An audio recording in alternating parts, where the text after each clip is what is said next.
friends, we are back for another video. So I'm kind of making a series out of this vocab quiz challenge, whatever you want to call it.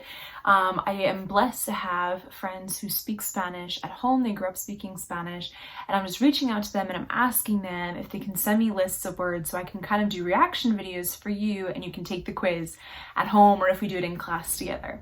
So the second video, I have a list thanks to my friend Belen and her family. So gracias a Belen y a tu familia.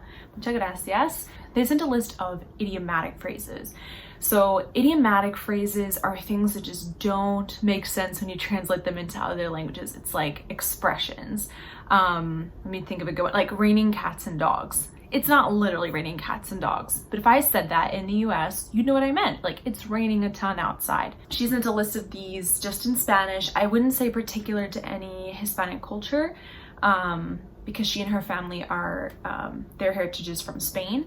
I don't think any of these are particularly like Spain Spanish, but I have heard some of them before. I've looked at this list. I've heard some. There are some on here that I don't think I know what they mean, but let's give it a try. This should be fun.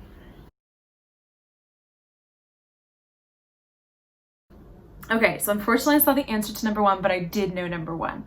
So number one, the phrase is cuesta un ojo en la cara.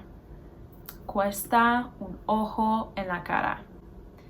So cuesta un ojo en la cara literally means it costs an eye on your face.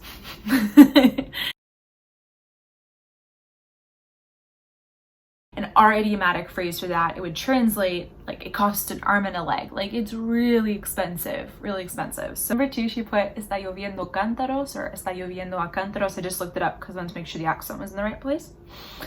I think this is like it's raining cats and dogs. I don't know what cántaros are, but I think está lloviendo means it is raining, and then whatever cántaros. Look, I should actually know what this means, but let's take a look at her answer. So I think it translates to like it's raining a lot or it's raining cats and dogs. Answer. Yep, raining cats and dogs. Let's find out what a cántaro is. I'm curious to know that. Pitchers. Oh, it's raining like pitchers full of water. Okay, cool. Un cántaro. Número tres, I have heard this one before. So, colorín colorado, este cuento se ha acabado is something that comes like at the end of like stories for little kids in Spanish, or like fairy tales, I guess. So, colorín colorado, I don't think really has like a translation, like a literal one that I could give you per se, but este cuento se ha acabado is this story has finished. So, colorín colorado might be kind of almost like a Dr. Seuss way of just like rhyming something, like making up something silly to rhyme. So colorín colorado, este cuento se ha acabado, and I'm gonna translate that like and they all lived happily ever after. Let's see.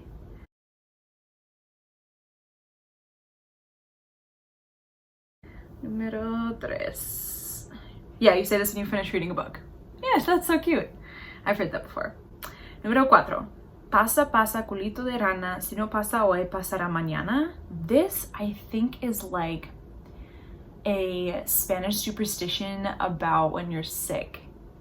So, the tail of a frog, like, goes by, and if it doesn't go by today, it'll go tomorrow. So, like, whatever you're dealing with today, like, however sick you are today, like, it'll go tomorrow. It's kind of like to speed up your sickness, like, just get it over with, I think.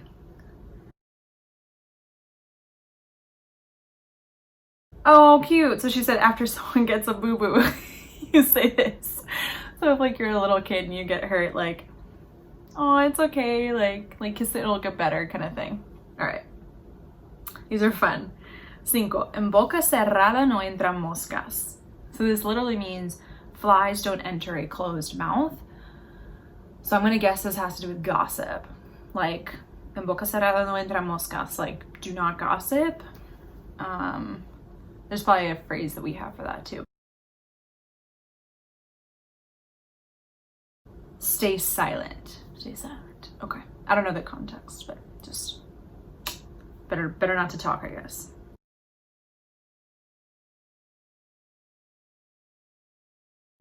Seis. Un montón. And she gave an example. Tengo un montón de sueño. Una montaña is a mountain, and I always think a montón is like a heap, like un montón, like huge amount. Tengo un montón de sueño, like I'm really tired. So it's like an exaggerating phrase. Número 6, like a ton, un montón. Yep, so far so good. I'm so surprised. Okay.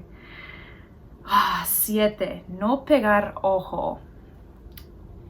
So pegar is to stick, ojo is eye, so don't stick your eye. So I wonder if it's like don't look at that, or like look away. No pegar ojo, or don't, oh maybe it's like don't stare, like don't stare.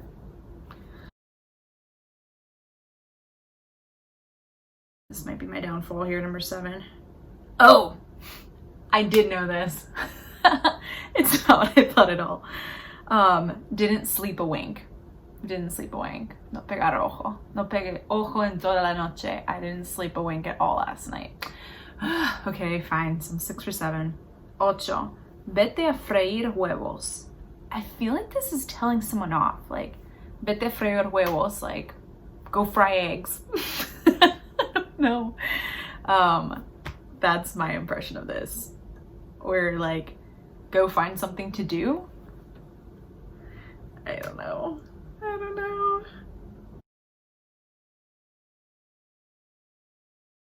Get out of here. So I don't know if that's like, I'll have to ask her and verify for you guys later, but get out of here, like get out of here, I can't believe it, or like get out of here, like actually leave. I'll let you know. Okay, number 9.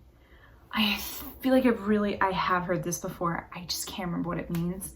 Entre la seca y la meca. Maybe it's like between this and that. Entre la seca y la meca. Or like it makes no difference, like because they're so close. I'm not sure. Maybe I'm gonna go with like between this and that.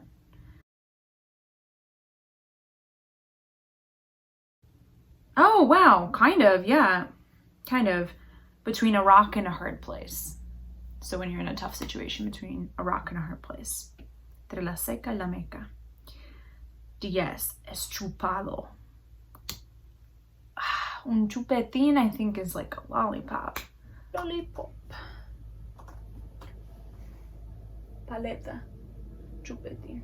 Chupado. Maybe like it's done? Chupar. I feel like I should know chupar. I don't know this one. Oh, this is getting hard. I feel like I passed the easy level and now I don't know. So 10 es chupado. So easy. Okay, I didn't know that. But now I know. Okay, so the next one. Carta en la mesa pesa. Carta en la mesa pesa. So literally a letter on the table is heavy. Or a card on the table is heavy.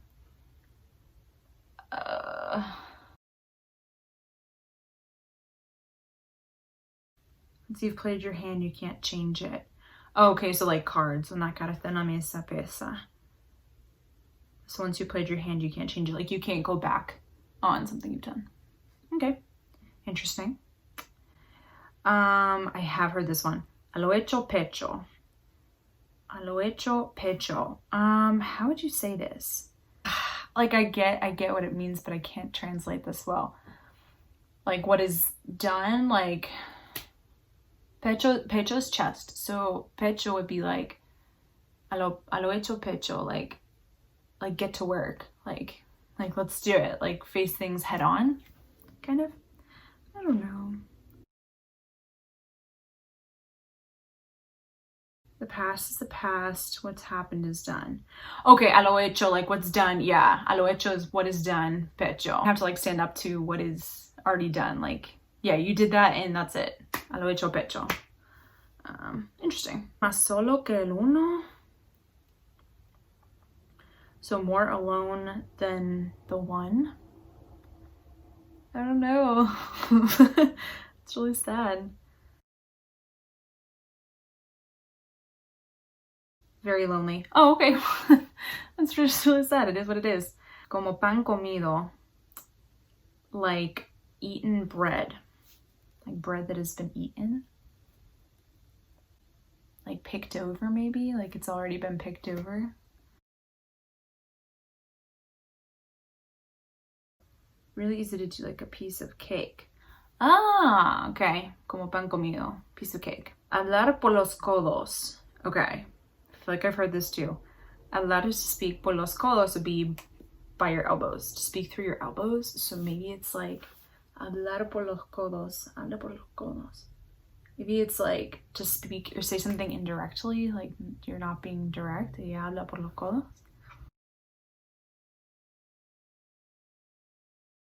Oh, nope. To be a chatterbox. So you talk so much that it comes out of your elbows. Okay, fair enough. And then the last one she put was salir todo disparado. Salir todo disparado. This to me just sounds like to leave all disparado is like a mess. So maybe like chaos, like it's a disaster. I don't know. Salir todo disparado. To take, oh, nope, okay. Take off like a shot. Take off like a shot. Salir todo disparado. Like dropped everything and ran. That makes sense. Okay, well that was fun. I learned some new things. I reviewed some things that I have not heard or said in a long time. I don't think to say a lot of idioms in Spanish. If I spoke Spanish more, I hope I would. There's a few that I like to use, and maybe one of these days I'll make a video of like the ones that I try and use. But these were great. These are awesome. I love doing stuff like this. It's really fun. So anyway, gracias otra vez a Belén y a su familia. Y nos vemos en otro video.